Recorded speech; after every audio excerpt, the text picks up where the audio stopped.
Hi, I'm Rhonda Buss, and welcome to a brand new episode of Sewbusted's Material Witness. I'm always excited, but today I am especially excited once again. I have Laura Farson with me. She is a published author, and we're going to talk a little bit about what she has written. Her focus has been in quilting and in knitting. So for those of you who are quilters and knitters, I think you're going to find this especially interesting. But what we're really going to focus on as well, and Laura has very graciously agreed to tell us about her journey as an author and how it all came about, because I'm sure there are some of you who have some great ideas, you'd like to publish something, but you're not, where do I go? What do I do? And so I think she'll be able to answer a few questions for you today. And if you have no desire to publish anything, I think just getting a little bit of a backroom view of what goes into it will be interesting as well. So Laura has a very interesting history. She did not begin her life in the creative field at all. So what did you do? What was your first life? As a child, I was always involved with crafts, which in the society of the 50s was mostly considered, women's work and background. You did this for practical reasons. We sewed all of our clothes, we knitted everything for the winter, we had mittens and hats and so forth. And I pretty much dismissed it when I went to college. I went to school as a music major, but ended up in the sciences, and really found that I thought science was the way to get a good job. That was kind of the initiative at that time. It's always important to make Yes. money. Yeah, exactly. Well, being from the Midwest, it was, practicality is supreme. But I always had the desire to become an author, in that I had babysat for a neighbor who was writing a book at the time, and I watched her children to give her the free time to do that. And I thought, gosh, that's really cool. She's living at home, she has a family, and she can write a book at the same time. So that was kind of in the back of my mind for my entire life, until I actually got to the point of having the time to become an author. And so what was your original job? My original job officially was working for the state of Illinois. And it was means to an end. Basically, I was lucky to get a job and happy to have a decent pay with benefits. My husband was a young graduate and needed all the support he could get. So I did the grunt work, if you will, and he pursued his career. So, here's a story of someone who has grew up with a very creative aspect to her life, and wanted very much for that to continue to be a part of her life. But then, like many of us, you do what it takes to pay the bills and have a house to live in and all that. So how did it come about that you actually decided that this was something that you could do, that you could write a book? After I made some quilts for our house, which we're sitting in, I decided that there was a technique that hadn't been published a great deal, and wouldn't it be fun to have a book about that in the contemporary era? So what I did was a lot of sampling and a lot of experimentation, and I came up with a kind of a modern sewn by machine methodology for doing cathedral window quilts. And so I worked on the methodology, and then I said, okay, if I write a book, how do I write a book? How does one go about doing that? So having done a lot of research in my jobs, I decided to look at how to find a book that said how to write a book. So that's exactly what I did. I bought the book on how to write a book. And do you remember who the author of that book was? Actually, the title is How to Write a Nonfiction Book Proposal. Okay. And that's still in print. It's a little bit dated, but it's still available on any number of sites. How to write a nonfiction book proposal. And so I read it and I did it. And I'll be sure to have a link down below so that you can find that book and read it for yourself. Mm-hmm. So you read that book. And then I did everything it told me to do. including what I think was the most important was to find a publisher that published books that looked like the one I wanted to write. So I looked at all of the different quilt books, and I decided that one particular publisher had the feel, or the I call it accessibility. It was kind of it wasn't a real rigid kind of book publisher, but more of a craft type house. And so I once I figured out the proposal, put it all together, I sent it to them. And fortunately, they accepted it, and it took some time. But then we pursued the actual construction of all the quilts, the writing of all the patterns, and then the photography and the illustrations, and actually produced how do you say that? Published. It's the pre-copy that you get, and we reviewed that, and then eventually it went to print. Very nice. And that very first book, your very first Yes. book, it's called Fast Folded Flowers. It's out of print now. Right. But, thank goodness for Amazon online booksellers that exactly. you could actually find it. And so this one is, like I said, it's called Fast Fold Flowers and Folded Flowers, and Laura Farson. So if you Google both, you're gonna find something. And so what was your inspiration for this book? The article that I had kept in my like my recipe folder that I'd gotten when I was first married from the 1970s. It was about a cathedral window quilt. And so I actually made a version of it to see how it was done And I have a sample. in the traditional way. And of course, this is So- rather radical. You want to hold color-wise. one? You Sure. want to hold one side? Yes. So yeah, and you can see how it has like the little edges look like they've been bound, and you can stick your finger in, and it's just lovely. It's really lovely. And then from the back, it just looks like a patchwork. Yeah, yeah. And this is typical. This has been around for a long time, and it's all done by hand. And one of the things in my life is that I'm not a patient person, so I really didn't want to have to sit there and sew it by hand. So I figured out a way to do it by machine. And that's in the book. Exactly. Yay! Yeah. And the nice thing about this too, when we were visiting and getting started, I said that the nice thing about this is just use your creativity a little, and these are things that can definitely be translated to garment sewing as well. So it really transcends just traditional quilting. So then your second book. It's another Fast Folded Flowers. Now, this one is out of print as well? Yes. Okay, but this one focuses on quilts and bags, and It takes the basic flat quilting to a third dimension. Gives you fronts, backs, sides, and so then you are able to take different shapes and combine them. If you look at the bag on the front, you've got two rectangles and a triangle that make let's in hold a this couple. up so you can see it a little bit better. This being a triangular piece, which is the face of the bag, and then behind it are two rectangles, and then there's a side piece around here.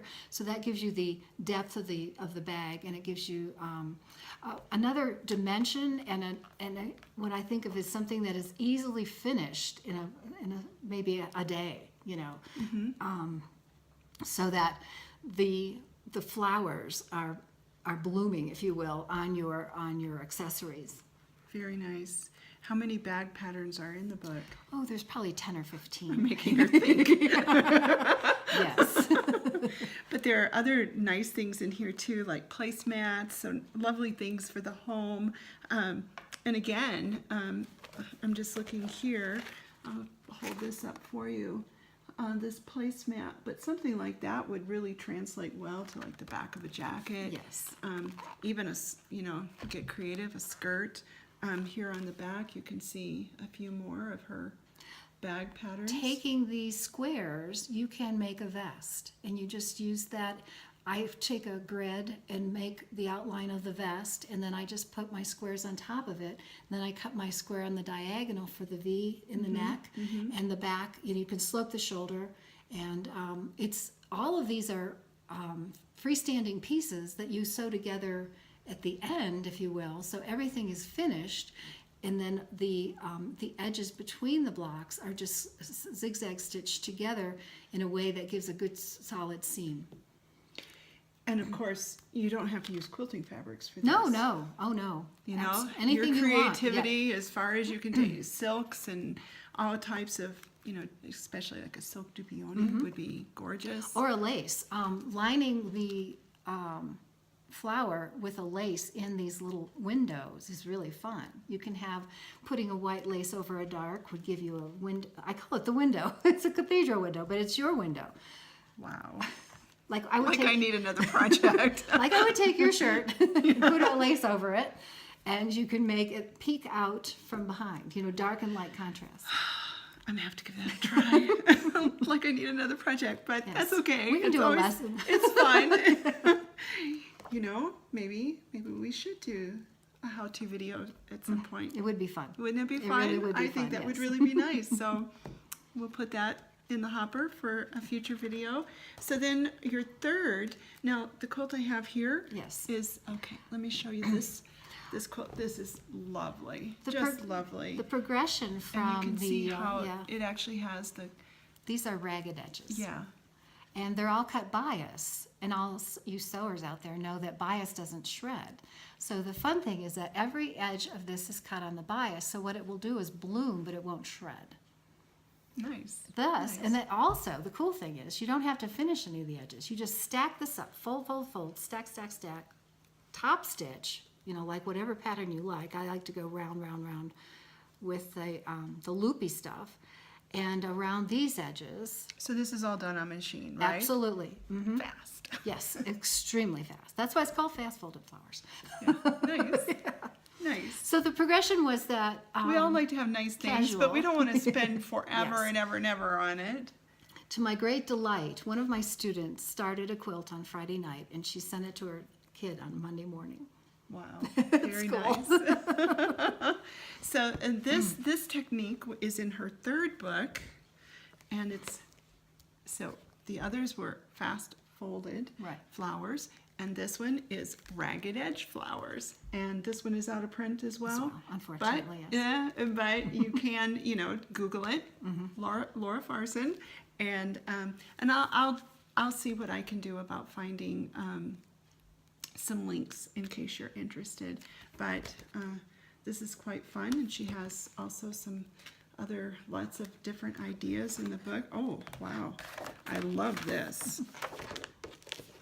It makes my Celtic heart sing with the plaid and the red. Very nice. These are hand wovens, you know, like a kettle cloth type of fabrics that are loosely woven.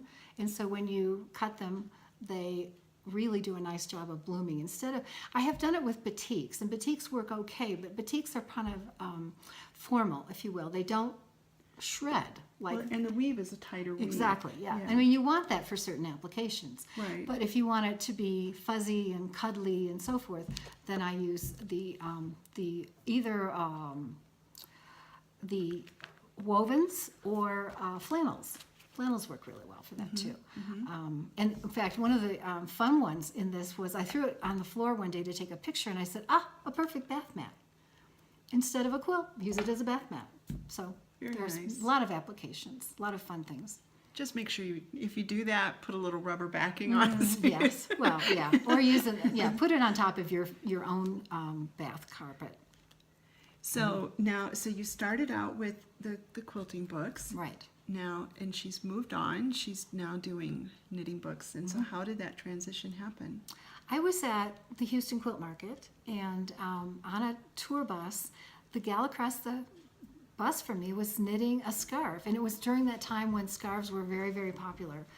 And I thought, gosh, I think I could do that. I had knitted a lot when I was a kid, but just without a pattern, just, you know, messing around with yarn and needles. And so I chatted with her, and the cool thing was she's from Switzerland, so we talked in German, which was really, really fun. She thought that was cool that I could actually understand her.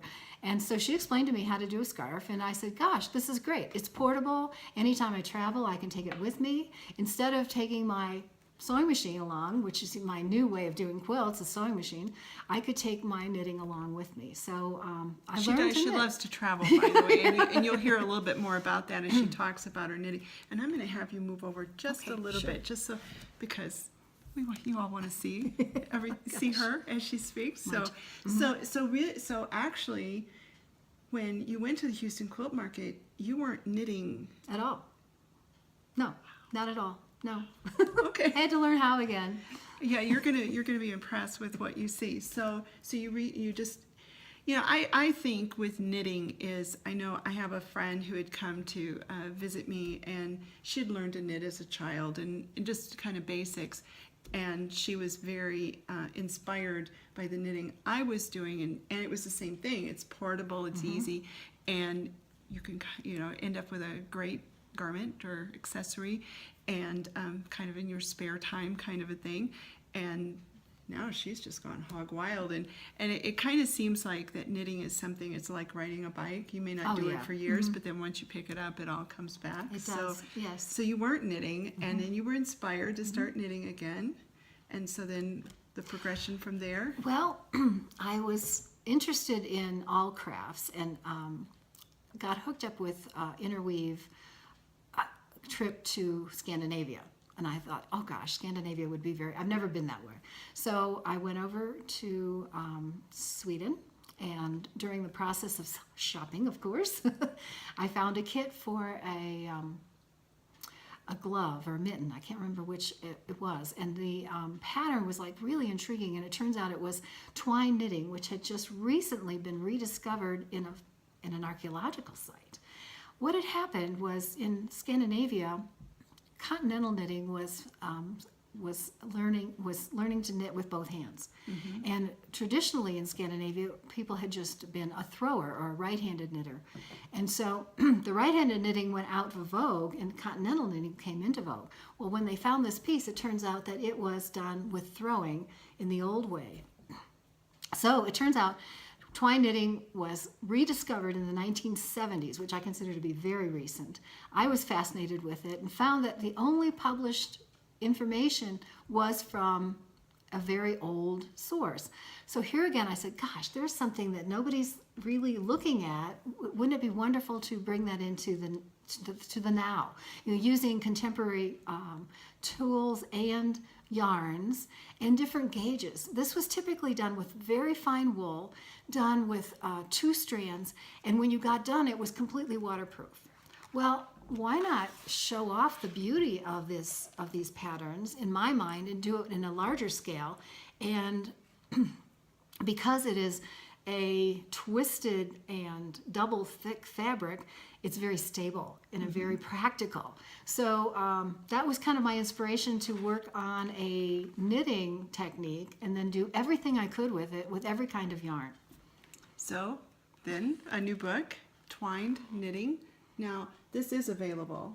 Yes. So there'll be a link where you can find this, but Twined Knitting.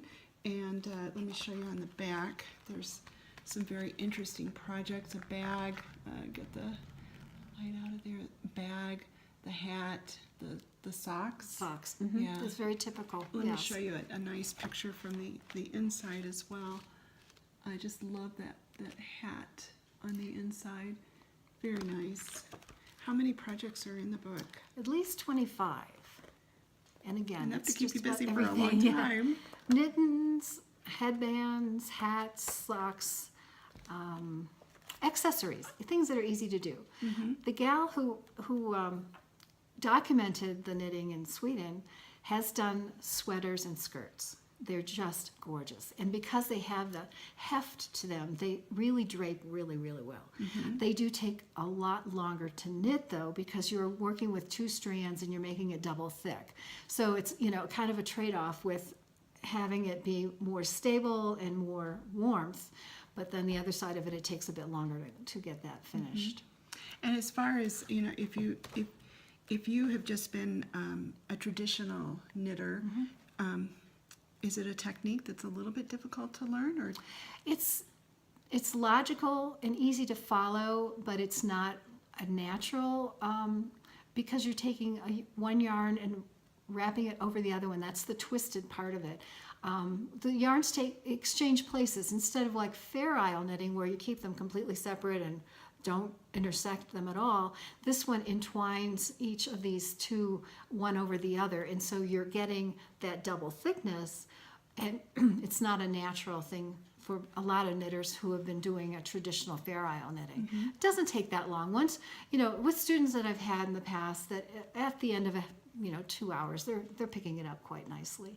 And continental knitters can do it as well. There's been some controversy, not controversy, but people say, oh, you can't do it continental. Well, it's basically knitting left-handed.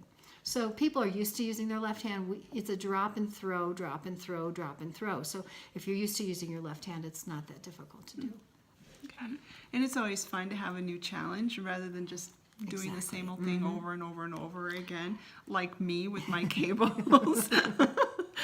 I was telling Laura when we first got together that I love a cable. I love a cable. It just makes me happy, and it's something I can do very quickly. But I have a project, a lace shawl that I have been working on since January. And I am just like that close to being finished, and I've learned I do not like lace knitting. And that's, I tell a lot of my students, that you will find your joy, Yes. what kind of things you enjoy most to do, and then do it. And then eventually, like I was a cable adverse for many years. I was just totally intimidated by them. I've now come to embrace cables. Lace is still in that sort of, I'm not sure how to do it well yet, but it's certainly something that I'm pursuing in a small, like edgings. Yeah. That's not a whole stole or a whole shawl. That's just too much. Well, it's like knitting with thread. Ugh. Big needles, big holes. Right. That would be great. So now, the twine knitting was her first book, and now she's gone on to knitting Scandinavian, which It's is just a perfect natural for outgrowth. you. Yeah, it's a Yes. natural outgrowth. But let me pull the book up so you can see it a little bit better. Knitting Scandinavian, and this book has been translated into German. Into German. Mhm. Yeah, nice. And she was in Germany, and you were actually able to give it to a museum. One of the there? museum curators, yes, as a thank you, because I was so fortunate to be able to see the actual collection and the white gloves in the back room and the drawers kind of situation. And I was so thankful that she was willing to take her time to allow me to see the collections, and we had a lot of inspirational moments on her part and mine as well. And so fortunately, it wasn't like she doesn't speak English, but I was able to send her the book in German, which was really, really a fun thing to do. Very nice. So what was the inspiration for this book? Again, I was on a tour of So Sweden. just to interrupt, slippers and socks, and they're really cute. eye candy. Thanks. They're so fun. You just want to make more and more and more of them. The inspiration was a pattern and kit that I purchased while I was in Sweden. While I was on the trip, I knitted up the slipper, and I said, you could do this easier. There's always a simpler way with new techniques. Now that we have a lot of people working with 2 circular needles, this made this process much easier. It's a continuous from heel to toe, and then from a waist yarn at the ankle, the cuff is knit from there, so there's no seams in it. It's just picked up stitches, and there's no binding off or any kind of Kitchenering. It's really straightforward. It does require a little 3-dimensional thinking.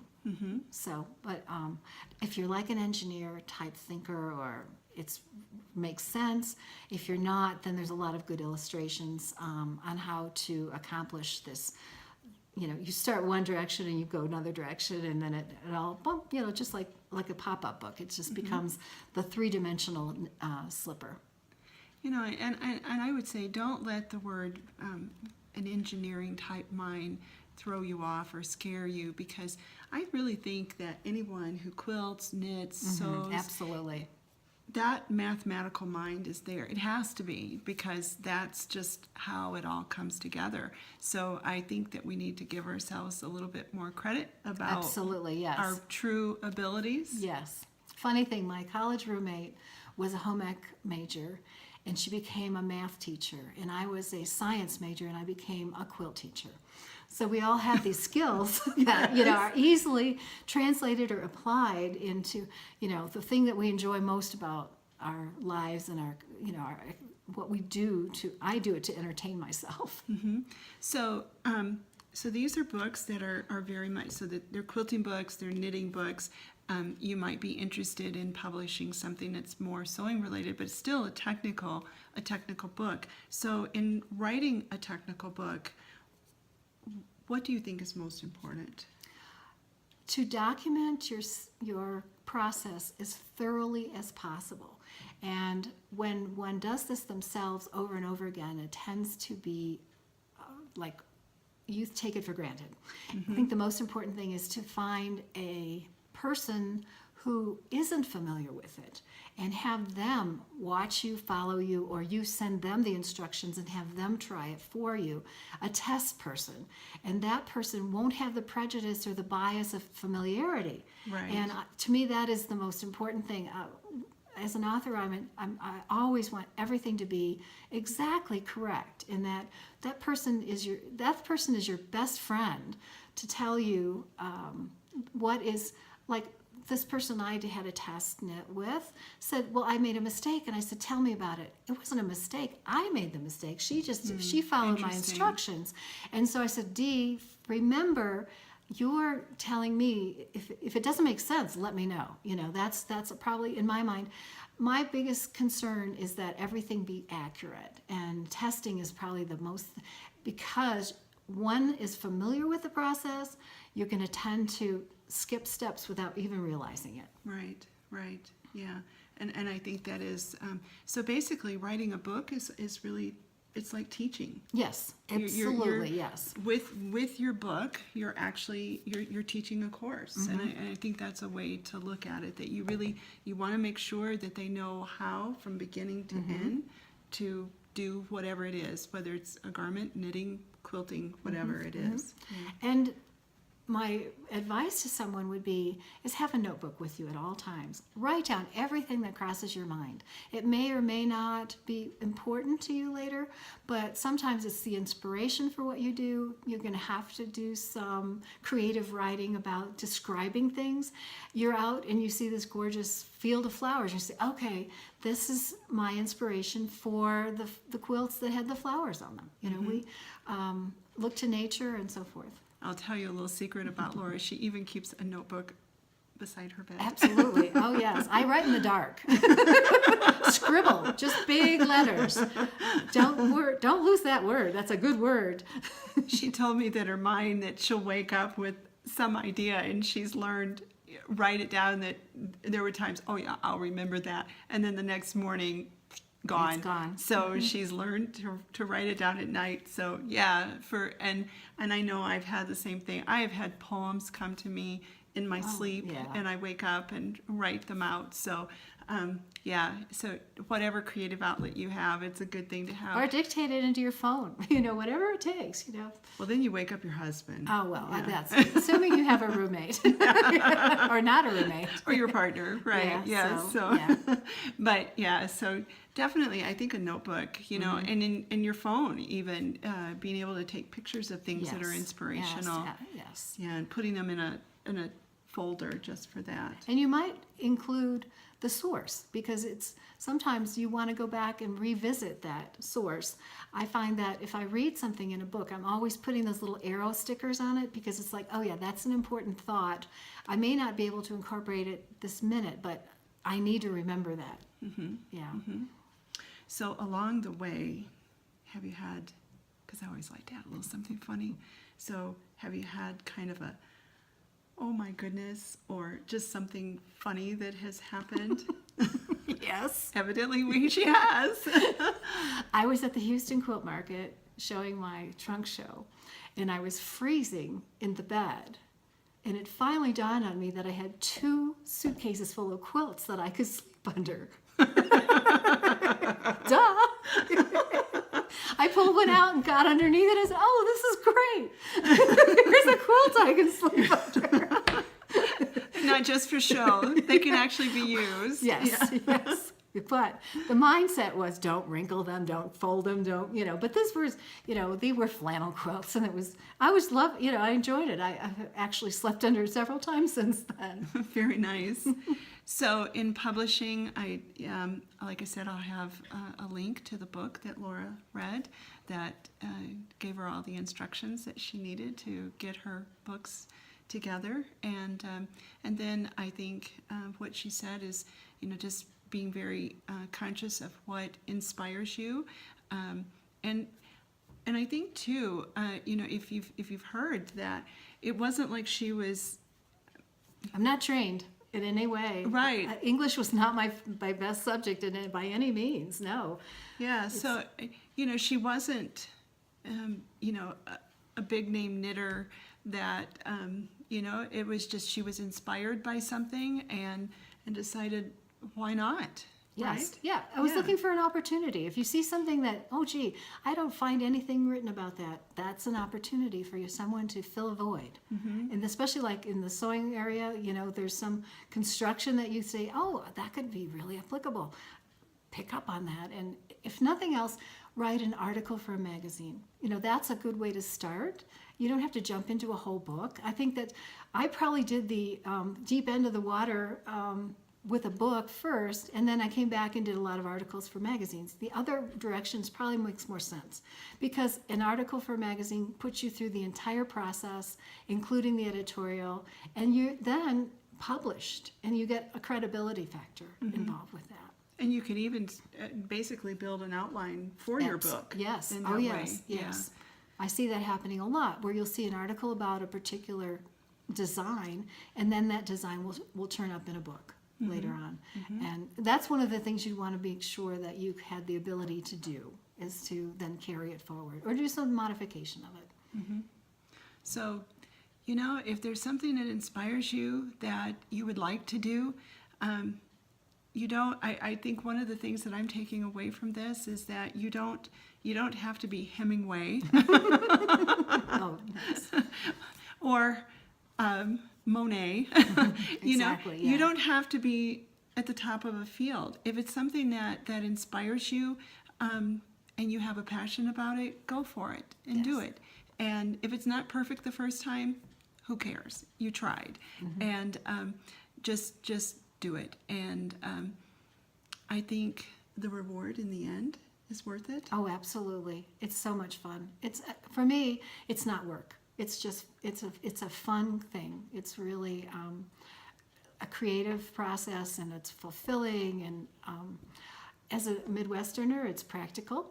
So, once in a while, it actually revenue generates. So. Always a good thing. Yeah, yes. Yeah.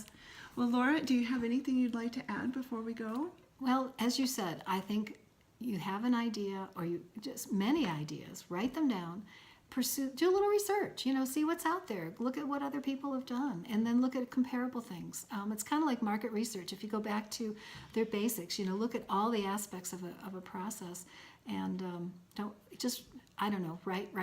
write. Just get out there and do it. And I think too,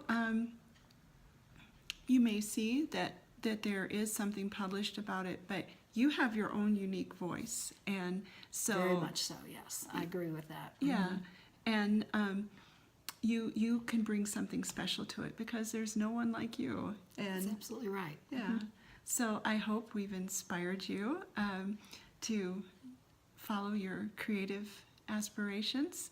Thank you so much, Laura, for joining me today. Thank you for having me. It was a lot of fun. It was great to get to know Laura.